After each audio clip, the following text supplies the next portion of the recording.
सूरजपुर से बड़ी खबर, जहां सूरजपुर में पुलिस ग्रामीणों में हिंसक झड़प हुई है। झड़प में डीएसपी समेत 15 पुलिसकर्मी घायल हुए हैं। सूरजपुर के धर्मपुर गांव में हिंसक झड़प हुई है तो जमीन अधिग्रहण के दौरान आक्रोश यहां पर फूटा है। वहीं बता दें कि पुलिसकर्मियों पर हमला किया गया है। गुस्साई भीड़ ने पुलिसकर्मियों पर हमला किया है। पथराव में डीएसपी राजेश जोशी भी घायल हुए हैं। पथराव में पुलिस की कई गाड़ियां क्षतिग्रस्त हुई है। तो इस वक्त की बड़ी खबर आपको बता रहे हैं अंबिकापुर से, जहां सूरजपुर में पुलिस ग्रामीणों में हिंसक झड़प देखने को मिली है। झड़प में डीएसपी समेत 15 पुलिसकर्मी घायल हुए हैं। सूरजपुर धर्मपुर गांव में हिंसक झड़प हुई है। जमीन अधिग्रहण का पूरा मामला है और इससे पहले भी सरगुजा क्षेत्र से ऐसे मामले सामने आ चुके हैं। हमने देखा है सरगुजा क्षेत्र से ऐसे जो तस्वीरें हैं वो आ चुकी है।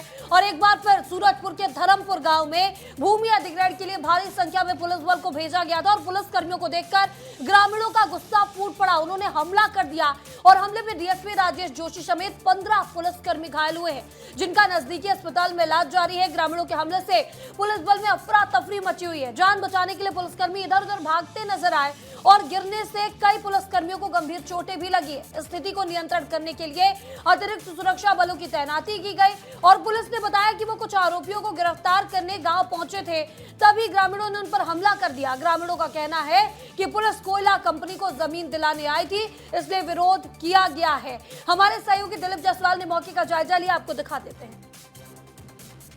अंबिकापुर प्रतापपुर मुख्य मार्ग में हूँ और इस पूरे मुख्य मार्ग में सुबह से हंगामा हो रहा है और पूरे सड़क को सील कर दिया गया है। एक तरफ गांव के लोग मौजूद हैं तो दूसरी तरफ पुलिस के जो जवान हैं वो मौजूद हैं और बाहर का व्यक्ति नहीं जा सकता। गांव वाले उसे रोक रहे हैं और इस पूरे रोड को महिलाओं ने, लोग हैं, पूरे गाँव के छोटे बच्चे बड़े तमाम जो लोग हैं उनका गुस्सा फूट पड़ा। इस सोच रहा है कि आखिर तनावपूर्ण माहौल कब खत्म होगा, क्योंकि जो गाँव के जो लोग हैं वो डंडे हथियार और अलग अलग धारदार हथियार के साथ लैस हैं और उनका मांग है कि वो एससीसीएल को अपनी जमीन किसी भी हालत में नहीं देंगे।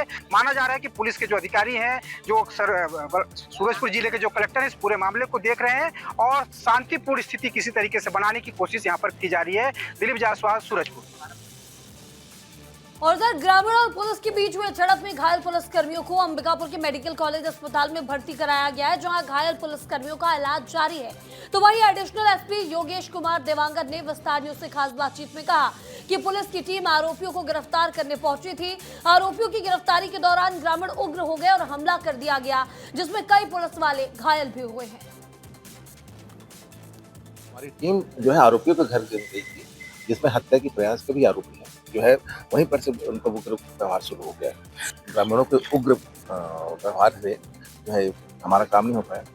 हम यही कहना चाहते हैं कि हमें अपना काम करते रहे।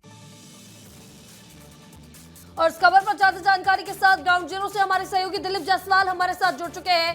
दिलीप, एक बार फिर ऐसी स्थिति बनी है जैसे अमेरा कोल माइंस के दौरान बनी हुई थी। यहाँ पर भी ग्रामीणों से पुलिस की जमकर झड़प हुई है, कई पुलिसकर्मी घायल हुए। अभी वहां की क्या कुछ स्थिति है? बिल्कुल वजह देखिए, जो पूरी घटना हुई सुबह 6 बजे से शुरू हुई और सबसे बड़ी बात इस बात की है कि ग्रामीण और पुलिस आमने सामने हो गए। सब आमने सामने हो गए। पुलिस अधिकारियों के हिसाब से जब 5 आरोपियों को गिरफ्तार करने के लिए पुलिस के 400 जवान गए थे। सबसे बड़ी बात है 5 लोगों को 400 जवान गिरफ्तार करने के लिए गए थे।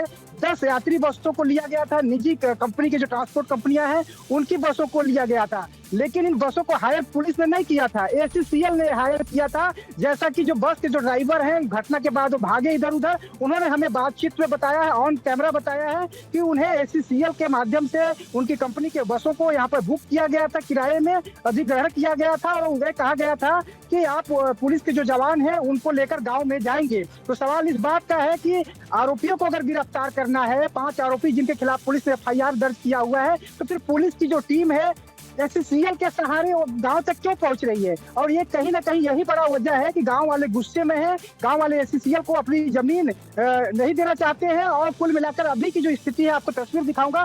पुलिस के जो जवान है यहाँ पर मौके पर मौजूद है। जो वाटर कैनन की जो गाड़ी है वो भी आकर यहाँ पे खड़ी हुई है, ताकि अगर गाँव के लोग आगे बढ़ते हैं, क्योंकि अभी गाँव वालों और पुलिस वालों के बीच में झड़प के बाद करीब 200 से 300 मीटर दूरी है। एक तरफ जंगल है तो दूसरी तरफ आप देखेंगे किस तरीके से जंगल किनारे जो पुलिस के जवान है वो तैनात है। और बहुत दूर, यहाँ से करीब 200 से 250 मीटर दूर जो गांव के लोग हैं, हालांकि कैमरे से नहीं दिख पा रहे होंगे, वो लोग लाठी डंडे से लैस है और आगे किसी को नहीं जाने दिया जा रहा है। हम भी वहां पर गए थे, लेकिन गांव वालों ने साफ तौर पे कहा कि आप कोई भी वीडियो यहाँ पे मत बनाइए, कोई भी रिकॉर्ड मत कीजिए।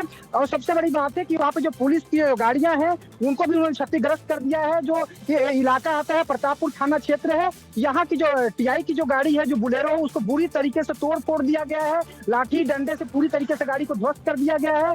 5 जो बसें थी जिनको एससीसीएल ने वहां पर भेजा हुआ था, उन बसों को पूरी तरीके से तोड़ दिया है। और सबसे हैरानी की बात तो ये है, महिमा की उन गाड़ियों को गांव वालों ने अपने कब्जे में रखा हुआ है और अभी भी लगातार वो अपने मन मुताबिक उसको तोड़ रहे हैं, फोड़ रहे हैं। लेकिन पुलिस के अधिकारी अभी तक कोई माहौल को शांत करने में कोई ठोस कदम नहीं उठा सके हैं। ये अलग बात है कि जो सूरजपुर जिले के जो कलेक्टर हैं वो भी मौके पर हैं, जो एसपी सूरजपुर के हैं योगेश कुमार पटेल, वो भी मौके पर पहुंचे हुए हैं। घटना स्थल से कुछ दूरी पर वो भी गांव से बाहर ड्यूटी कर रहे हैं। तो अभी स्थिति सामान्य पूर्वक तो दिखाई दे रहा है, लेकिन अगर पुलिस और ग्रामीण अगर आमने सामने आते हैं, एक साथ आना चाहते हैं, तो झड़प किसकी बनेगी? क्योंकि गांव के लोग लाठी डंडे, जो पारंपरिक जो हथियार है, गड़ासा है, जो अलग अलग जो गांव में हथियार होते हैं, सबसे लैस है। महिलाएं लैस है, जो नाबालिग बच्चे हैं उनके हाथों में डंडे हैं। मैंने खुद देखा है। हालांकि ये सारी चीजों को उन्होंने रिकॉर्ड करने से मना कर दिया और कहा कि आप ये सब रिकॉर्ड मत कीजिए, क्योंकि उनके अंदर गुस्सा है। क्योंकि कई बार से, कई महीनों से वो लगातार विरोध कर रहे हैं कि हम अपनी जमीन बिल्कुल एससीसीएल को बिल्कुल। नहीं तो यहाँ देंगे। पर जो ग्रामीण है वो उग्र नजर आ रहे हैं।